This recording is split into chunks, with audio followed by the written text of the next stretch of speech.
can you still catch up financially if you're in your 50s or even later? Recently, some of my clients have been asking me this kind of question, and the short answer is absolutely yes, you can catch up. You might feel like you're behind because you're not on track to reach your retirement goals, or maybe something's gotten in the way. But the short answer is absolutely yes, but it's a bit more complicated than that. So we're going to look at what are the things that sometimes hold women back when they're in this situation, and also what they can do about it.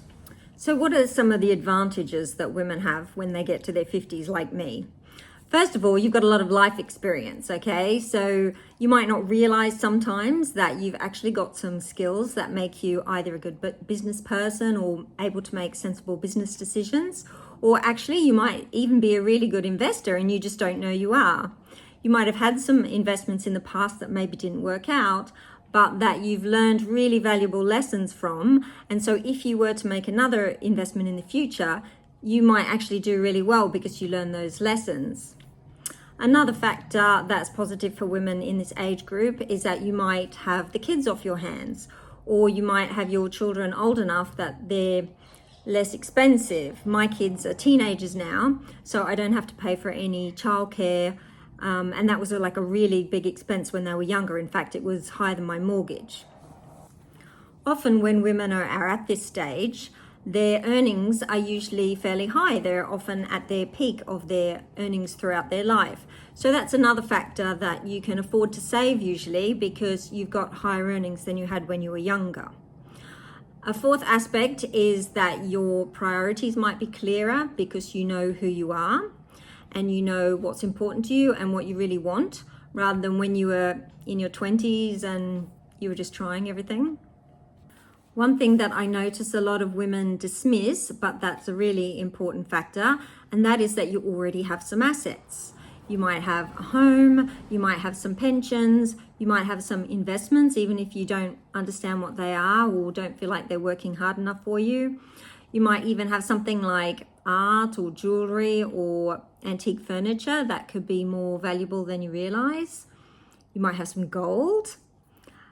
So all of those sort of things can be valuable assets. And if you do a financial audit where you sit down and you calculate exactly what is my net worth and what have I actually got and how can I accurately value those things, you might be pleasantly surprised.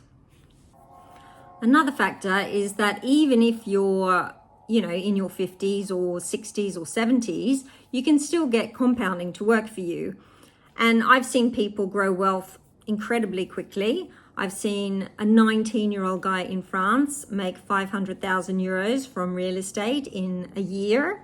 Now, that's obviously a high risk strategy, so I'm not necessarily recommending that, but it is possible to make wealth very quickly if you have the right strategy, and also if you're very focused and you've got the support or the right plan or strategy from somebody who is very experienced in that field. One factor that people don't tend to talk about when they're talking about people's age is your level of motivation. Now, this can hit at any age. Somebody young can be very motivated, but I think motivation is a crucial factor in achieving any kind of key success. And this is something that I've seen with people at all ages. Once they figured out exactly what it was they wanted, they had the right strategy, and then because they were so motivated and they had that really specific deadline that they wanted to meet, or they were, scared enough to put themselves in action, that's when they were able to achieve really amazing things. So what are some of the challenges that women in this age group tend to hit? Well, a key one is divorced, and I see this with a lot of people. Apparently, women in their 50s are now the largest group of people who are deciding to get divorced. And that can really take a toll on your finances. Obviously, 1 minute you've got 2 incomes paying all the bills, and the next minute that's being cut in half. So divorce is a big factor that can really hurt people financially. Another thing we've been seeing more often these days is people getting phased out of work in their 50s instead of 10 years later, when they might be more happy about it, because of AI or because of ageism. So there's increasingly a lot of women talking about this on social media, about how they feel like ageism is contributing to them either not getting the jobs that they want or even being let go. A third factor is that, yeah, you might have the kids off your hands, but maybe you've got aging parents who you now have to take care of and who might be creating a financial burden on you that you hadn't expected to have. A fourth factor could be that you're having your own health problems and that these are having an impact on your finances. And maybe it's a surprise you were not expecting at this age to already be having healthcare costs. And then finally, I think confidence and having been burned perhaps by some financial mistakes, or if you got ripped off by someone financially in the past, that can also impact people's confidence, so that even though they know that they have these goals and these objectives, they're really scared and they don't know where to invest or how to invest or who to trust, because they don't want to relive those negative experiences that they had before. So those are all real concrete challenges that a lot of women in this age group tend to come up against. Another thing that is maybe less talked about, but I think is also a key factor, is the kind of lifestyle creep that you can get caught up in. That when you get to this age, you've maybe got a certain lifestyle where you've got a home, you live in a nice suburb, your kids are going to a particular school, you've got a certain quality of life that you've become used to. And then if somebody says to you, well, you're going to have to cut your spending in half if you want to achieve your retirement goals, that's really difficult, not just from the financial perspective of, I'm going to feel deprived, but also your sense of identity of who you are might be really linked to those things that you have, where you live, how you think it's important to treat your children, or what sort of things that you think it's important for them to have.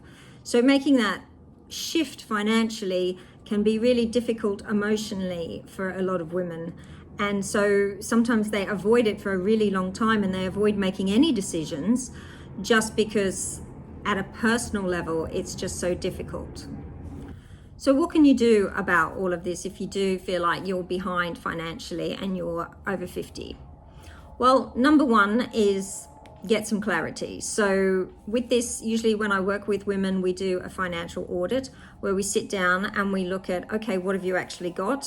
What's your net worth? What are some assets that you've maybe not valued, but that actually are worth something?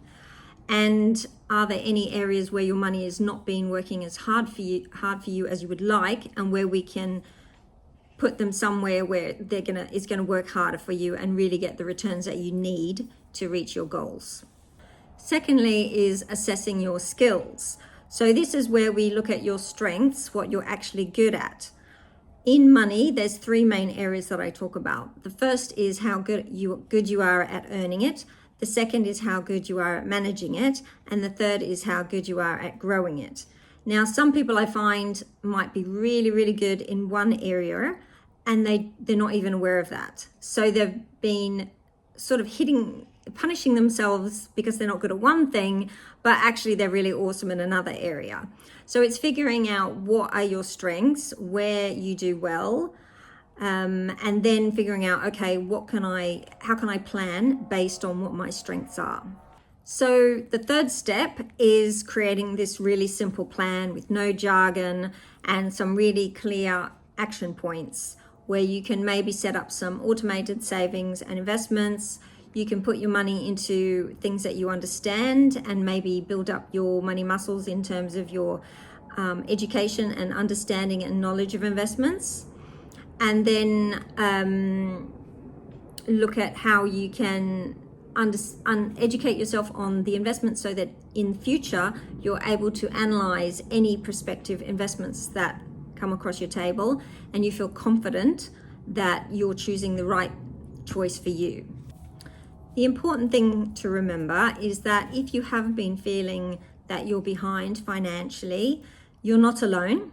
I meet women every week who feel exactly like that, and getting to a point where you can feel more confident, where you've got a clear strategy. It's not that difficult. It doesn't take that much time. And once you get there, you will feel so much better about yourself.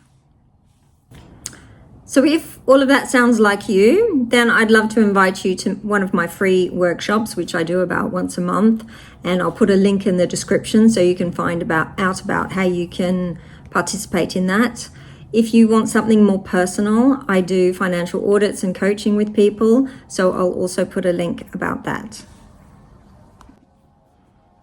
And then finally, I'd just like to say that if you have been really worrying about your financial situation, sometimes just having one conversation and getting somebody else's perspective is enough to really calm things down and get you looking at things in a more positive way and being able to see solutions that maybe you couldn't see before.